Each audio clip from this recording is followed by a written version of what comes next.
तो बस ये मेरे पास रहे था, बट मुझसे कंट्रोल ही नहीं हो रहा था।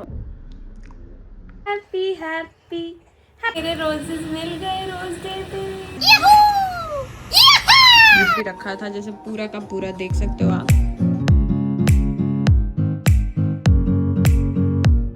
Hi guys, welcome back to my YouTube channel, which is Life of CJ. This is day 27th. My baby is 27 days old. जब तक ये व्लॉग आएगा तब तक वैसे मैं फेस रिवील कर चुकी होंगी। तो ये रही मेरी सोनी जी बिटिया रानी। हाय, शी इज चिलिंग। आज का मेरा मोटिव है, आज मुझे इससे नहलाना है। बहुत दिन हो गए हैं तो मैंने हीटर ऑन कर दिया है, कमरा गर्म होने के लिए छोड़ दिया है। अभी इसकी मसाज करूंगी, इसके कपड़े निकालूंगी, फिर इसको नहलाऊंगी। तो आई ट्राई माई बेस्ट कि मैं ये सब कुछ रिकॉर्ड करूँ। ज़्यादा बच्चों को, मतलब प्रवलीन को मैं ज़्यादा उठाती नहीं हूँ। मैं इसको बहुत टाइम देती हूँ कि अपने आप से खेले, एंजॉय करे। तो देखो पर्दों के साथ खेलती है गाइस। फट से यहाँ पर मैं इसका सेटअप कर लेती हूँ सारा, मालिश वगैरह का।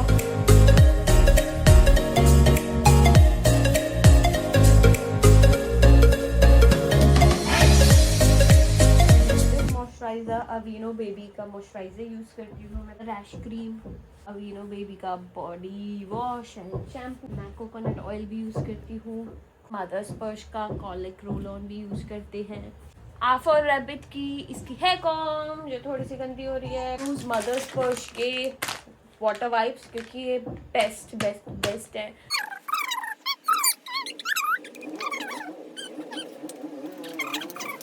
वाहे गुरु जी। हाय प्रवलीन, आज मम्मा आपकी मालिश करने वाली है। आज मम्मा मालिश करेंगी। मुझे मसाज के बीच में ही मसाज रोक देनी पड़ी बिकॉज ये मैडम जी सो चुकी हैं। मुझे कहीं ना कहीं फील हो रहा था कि ये सोना चाहती है। लाइक 5 मिनट्स फीड कराया एंड शी स्लेप्ट। जैसे मैंने अपना पूरा कमरा बिखेर भी रखा था, जैसे पूरा का पूरा देख सकते हो आप। और अब ये सो चुकी हैं। ना मैं खुद नहा सकती हूँ, ना मैं अभी कमरा समेट सकती हूँ।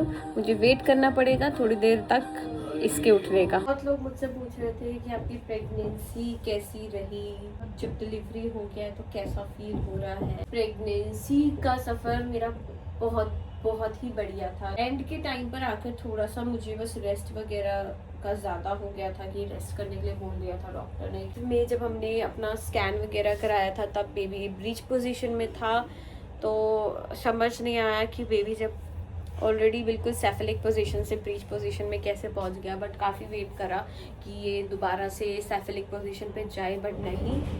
मैम ने सोचा था नहीं, हम तो हम ब्रीच ही रहेंगे। मम्मी के प्लान की ऐसी तैसी करते, मम्मी की एक्सरसाइजेस की ऐसी तैसी करते। मम्मा ने जो सोच रखा है कि हम नेचुरल बर्थ करेंगे, नहीं, मम्मा को प्रिपेयर करते हैं फॉर सी सेक्शन।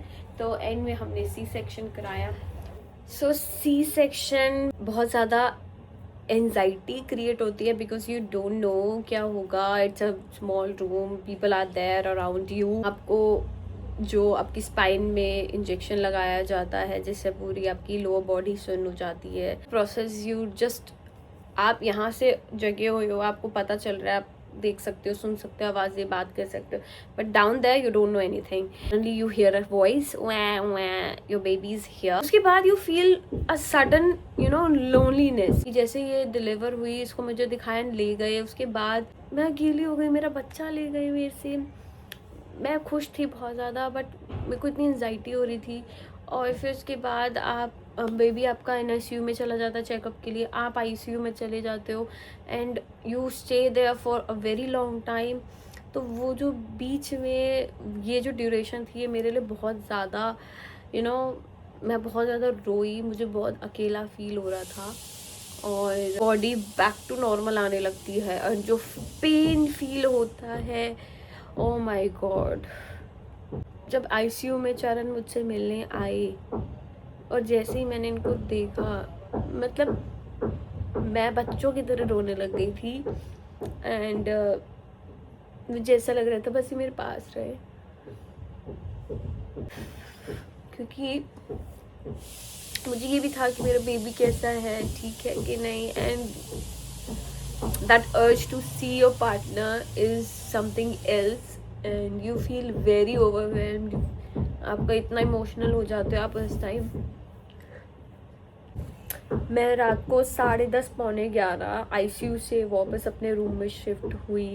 जब मैं रूम में शिफ्ट हुई, रूम में गई और मुझे डर था कि क्योंकि मेरे को जब आईसीयू की बेड से स्ट्रेचर में शिफ्ट करा गया तो मेरी जान निकल गई थी. क्योंकि यार शिफ्ट करना किसी को, एक इंसान को, और आपका ऑपरेशन हो रखा, आपको इतनी दर्द थी.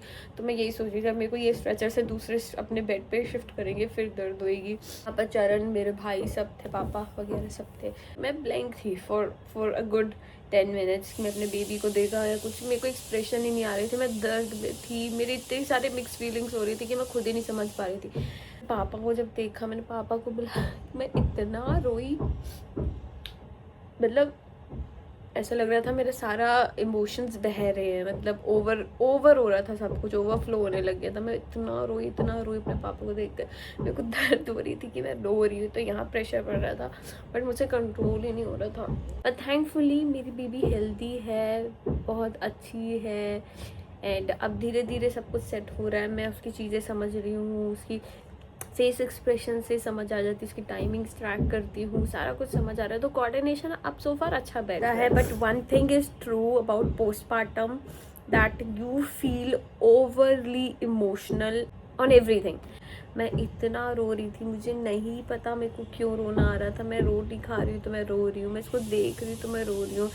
चरण शॉप पे जा रहे हैं, अपने काम पे जा रहे हैं तो मुझे रोना आ रहा था. मतलब मैं हर एक चीज़ पे रो रही थी. कोई मेरे को कॉन्ग्रेचुलेशंस कर रहा था और मेरे को रोना आ रहा था कि क्या हो रहा है. मैं अपना इतना रोई हूँ. स्टार्टिंग के 6 से 7 दिन मेरा इतना इमोशनल फेज रहा है वो, और मुझे नहीं पता मैं क्यों रो रही हूँ. मैं रो रही हूँ, मैं बोली जा रही हूँ कि मुझे नहीं पता कि मैं क्यों रो रही हूँ.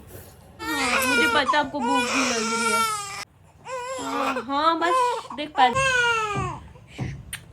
ना बेटू, आ जाओ. देखो अच्छा लग रहा है ना अब आपको. अब आप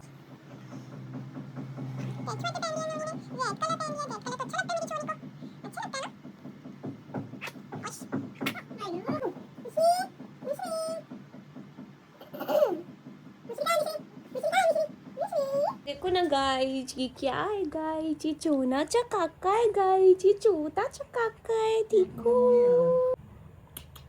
चलो.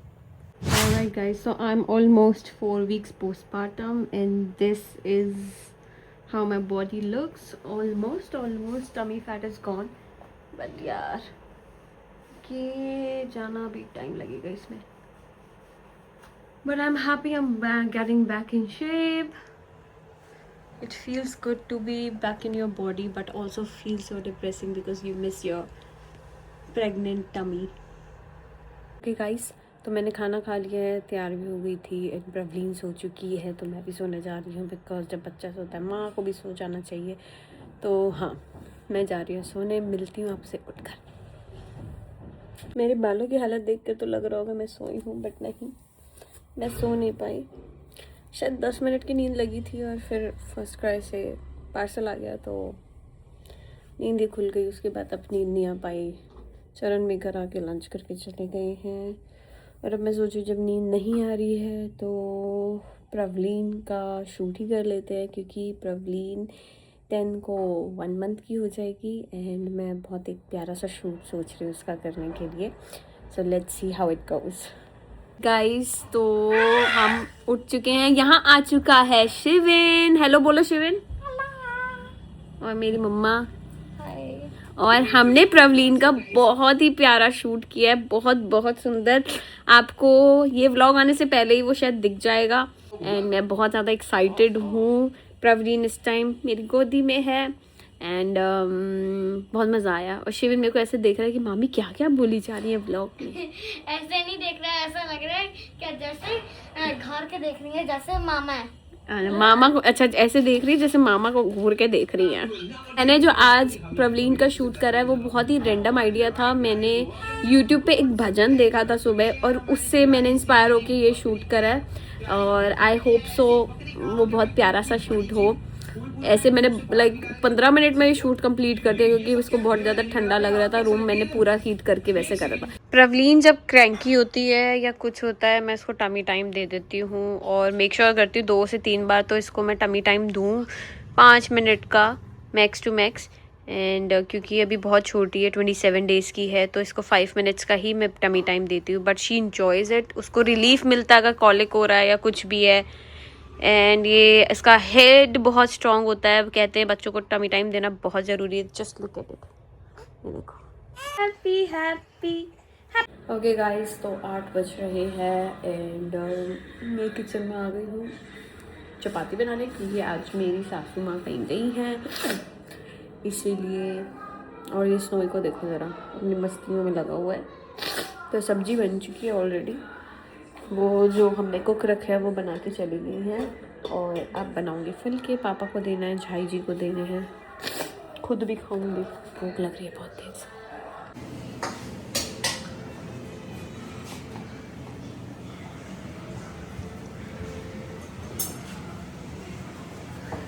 बेब, इधर पीछे मुड़ो ना, इधर पीछे मुड़ो जल्दी। पहली बार मेरे रोजेस मिल गए, रोज डे पे। ये प्रवलीन और मेरे इकट्ठे है ना। किसको प्यार करूँ टू। एंड ये खा रहे हैं स्नैक लाइट। मेरा बेबी सो रहा है यहाँ पर नोना चा।